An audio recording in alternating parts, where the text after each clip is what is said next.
Hi everyone. நம்ம இப்போ strategic evaluation and கண்ட்ரோலோட நேச்சர் பற்றி பார்க்க போகிறோம். First one, suitable. ஒவ்வொரு கம்பெனிக்கும் strategy evaluation and control tailor மேடாக இருக்கணும். அதாவது அந்த கம்பெனிக்கு என்ன சூட்டபிளாக இருக்குதோ அதை தான் வந்து அந்த கம்பெனி ஃப்ரேம் பண்ணணும்.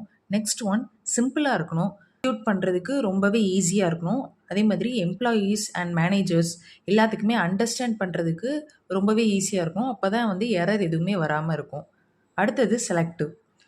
இந்த கம்பெனிக்கு ரொம்ப இம்பார்ட்டண்ட்டான கீ ஃபேக்டர் என்ன அப்படின்றத நம்ம கன்சிடர் பண்ணி அதுக்கு ஏற்ற மாதிரி ஸ்ட்ராட்டஜிக் எவாலுவேஷன் அண்ட் கண்ட்ரோல் பண்ணோன்னா அது ரொம்பவே எஃபெக்டிவாக இருக்கும். அடுத்தது ஒன், ஃப்ளெக்சிபிள். நம்ம கம்பெனியோட என்விரான்மெண்டல் டிமாண்ட் சேஞ்ச் ஆகிறதுக்கு ஏற்ற மாதிரி நம்மளோட ஸ்ட்ராட்டஜிக் எவாலுவேஷன் அண்ட் கண்ட்ரோலையுமே நம்ம ரொம்ப எஃபெக்டிவாக இம்ப்ளிமெண்ட் பண்ணுற மாதிரி இருக்கணும். ஃபார் எக்ஸாம்பிள், இப்போ பொலிட்டிக்கல் என்விரான்மெண்ட் சேஞ்ச் ஆயிருக்குது அப்படின்னா நம்ம ஸ்ட்ராட்டஜிக் எவாலுவேஷனையும் அதுக்கேற்ற மாதிரி நம்ம வந்து சேஞ்ச் பண்ணணும். அப்படி சேஞ்ச் பண்ணாதான் நம்மளுக்கு வந்து ரிசல்ட் வந்து ரொம்ப எஃபெக்டிவாக கிடைக்கும். அதனால எப்போவுமே வந்து ஸ்ட்ராட்டஜிக் எவாலுவேஷன் நம்ம செஞ்சோம் அப்படின்னா அது ரொம்ப ரிஜிடாக இருக்க மாதிரி பார்க்கக்கூடாது, ஃப்ளெக்சிபிளாக இருக்கணும். அண்ட் என்ன ஆப்பர்ச்சுனிட்டிஸ்லாம் இருக்குதோ அதெல்லாம் வந்து நம்ம யூஸ் பண்ணுறதுக்கு பார்க்கணும். லுக்கிங் அப்படின்னா ஒரு தொலைநோக்கு பார்வை இருக்கணும்.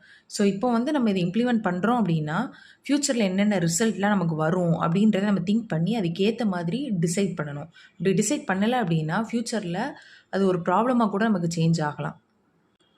Next one, reasonable.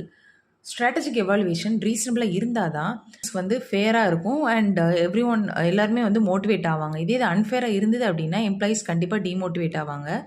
அப்படின்னா இந்த ஸ்ட்ராட்டஜிக் எவாலுவேஷன் வந்து வேகாக இருக்கக்கூடாது, என்ன சொல்ல வரோம் அப்படின்றது கிளியராக இல்லாமல் இருக்கக்கூடாது. ஆர்பிட்டரி அப்படின்னா நம்ம என்ன பர்பஸ்க்காக இது வந்து இந்த டிசிஷன் எடுக்க போகிறோம் அப்படின்றது தெரியாமையே நம்ம அதை ஃபாலோ பண்ணக்கூடாது. ஸோ இது வந்து ஒரு மிஸ்ட்ரஸ்ட் வந்து க்ரியேட் பண்ணும். ஸோ என்ன அப்ஜெக்டிவ் நம்ம ஃப்ரேம் பண்ணுறோமோ அது கிளியராக எம்ப்ளாயீஸ்க்கு கம்யூனிகேட் பண்ணுற மாதிரி இருக்கும். அண்ட் என்ன ரீசனுக்காக நம்ம இந்த ஸ்ட்ராட்டஜிக் எவாலுவேஷன் பண்ணுறோம் அப்படின்றது அவங்களுக்கு கிளியராக தெரிஞ்சிருக்கணும். Responsibility for failure. நம்ம என்ன ஆர்கனைசேஷனில் புதுசாக செஞ்சாலும் ஒரு ஃபெயிலியர் வர்றது வந்து ரொம்ப காமன் தான். ஸோ அப்படி ஃபெயிலியர் வரும்போதுல இந்த எம்ப்ளாயியை டிமோட்டிவேட் பண்ணாமல் என்ன ரீசனுக்காக அந்த டீவியேஷன் வருது அப்படின்றத ஐடென்டிஃபை பண்ணி ரெமடியல் ஆக்ஷன் எடுக்கணும். அடுத்தது அக்செப்டபிள்.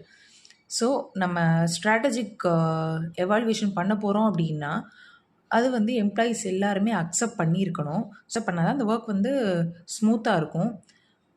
எம்ப்ளாயீஸ் கிட்ட இருக்கிற கோஆப்ரேஷன் அண்ட் எம்ப்ளாயீஸோட ட்ரஸ்ட் வந்து நமக்கு கிடைச்சாதான் அந்த ஒர்க்கையுமே நம்ம ரொம்ப சக்ஸஸ்ஃபுல்லாக முடிக்க முடியும். தேங்க்யூ.